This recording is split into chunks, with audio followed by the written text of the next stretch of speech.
বীরভূমের বোলপুরে বিরোধী দলনেতা শুভেন্দু অধিকারী মঞ্চ থেকে তৃণমূলকে তীব্র আক্রমণ করলেন শুভেন্দু অধিকারী। অনুব্রত মণ্ডলের তীব্র সমালোচনায় বিরোধী দলনেতা শুভেন্দু অধিকারী। শুভেন্দুর নিশানায় তৃণমূল নেতা কাজল শেখর। শুভেন্দুকে ঘিরে বোলপুরে উৎসাহ ছিল তুঙ্গে।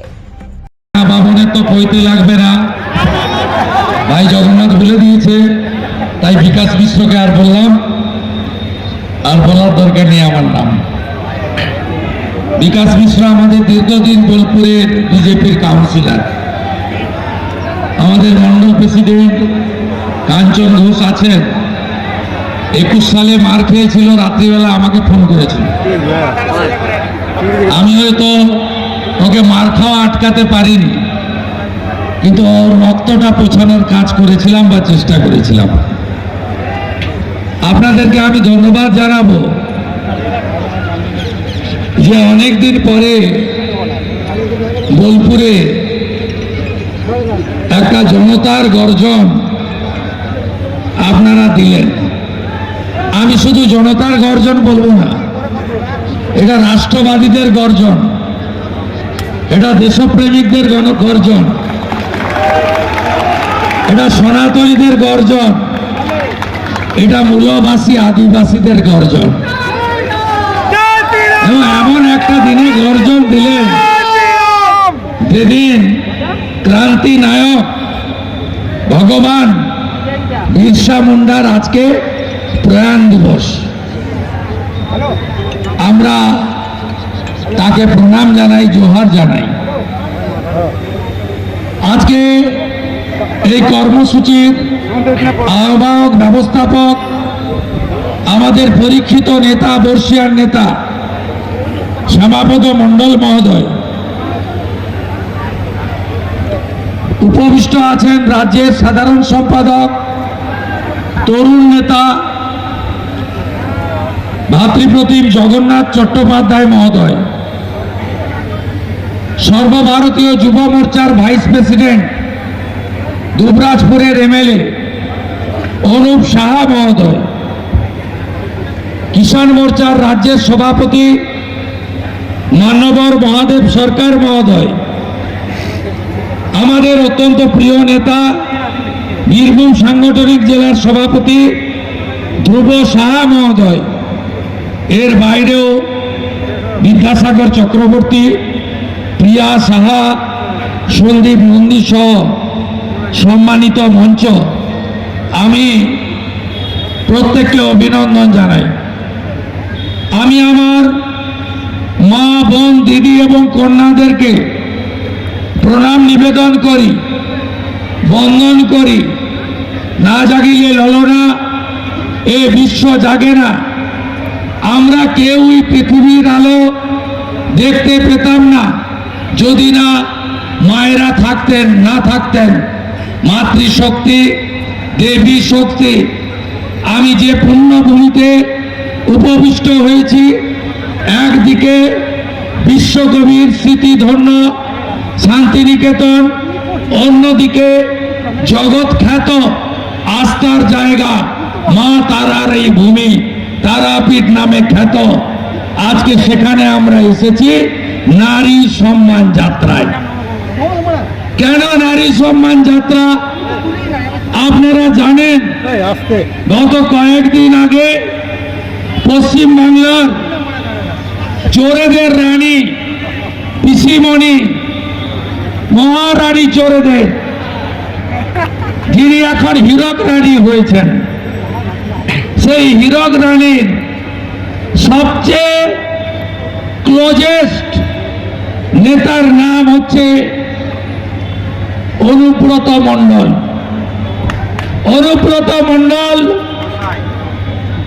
তিনি তৃণমূল কংগ্রেসের দীর্ঘদিনের জেলা সভাপতি ছিলেন। তিনি এখনো জেলে থাকাকালীনও ছিলেন, বেরিয়েছেও স্বমহিমায় আছেন, এসআরডিএফ চেয়ারম্যান। সমগ্র বীরভূম জেলায় বিনা প্রতিদ্বন্দ্বিতায় ত্রিস্তরের পঞ্চায়েত হয়েছে। একটা পঞ্চায়েতে ভোট হয়েছিল মল্লারপুর, সেখানকার হিন্দুরা হারিয়ে দিয়েছিল এই তোলামূল নামক মুসলিম লীগ 2 পার্টিকে আপনারা জানেন।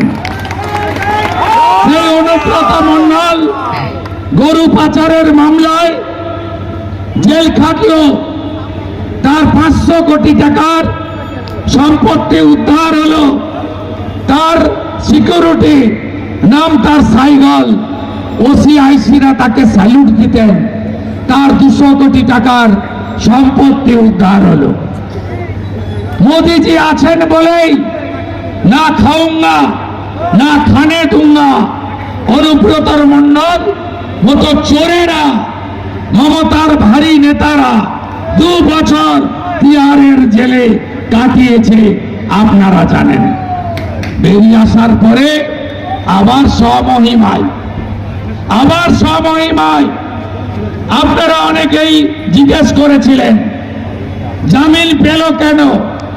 দেশের আইন আছে, যে ধারায় তাকে এনফোর্সমেন্ট ডাইরেক্টরেট ইডি অ্যারেস্ট করেছিল সেই ধারায় সর্বোচ্চ 6 বছরের জেল হয়। 2 বছর জেল কেটেছে।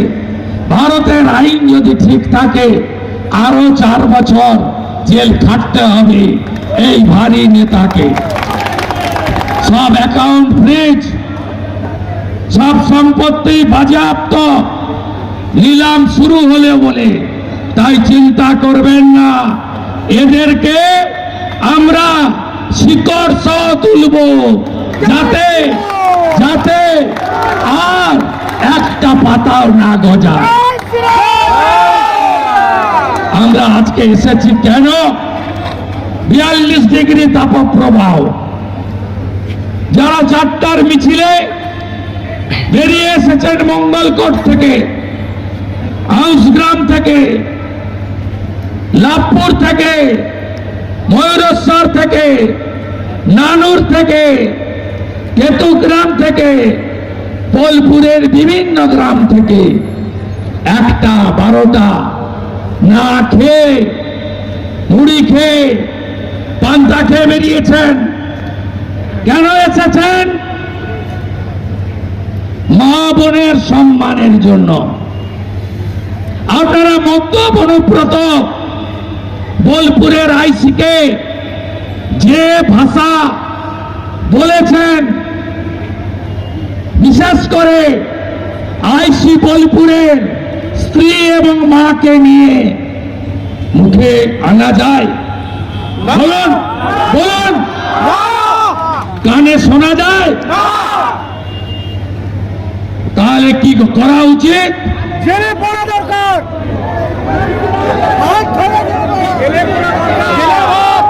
এই রাজ্যে যদি আজকে যোগী আদিত্যনাথ মুখ্যমন্ত্রী থাকতো না,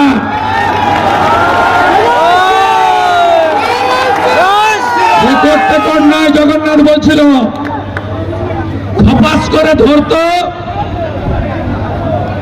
নিয়ে যেত, 14 দিন রিমান্ডে রাখতো, প্রত্যেক দিন শুকনো লঙ্কা জ্বালানো হতো আর নাকে ঢোকানো হতো।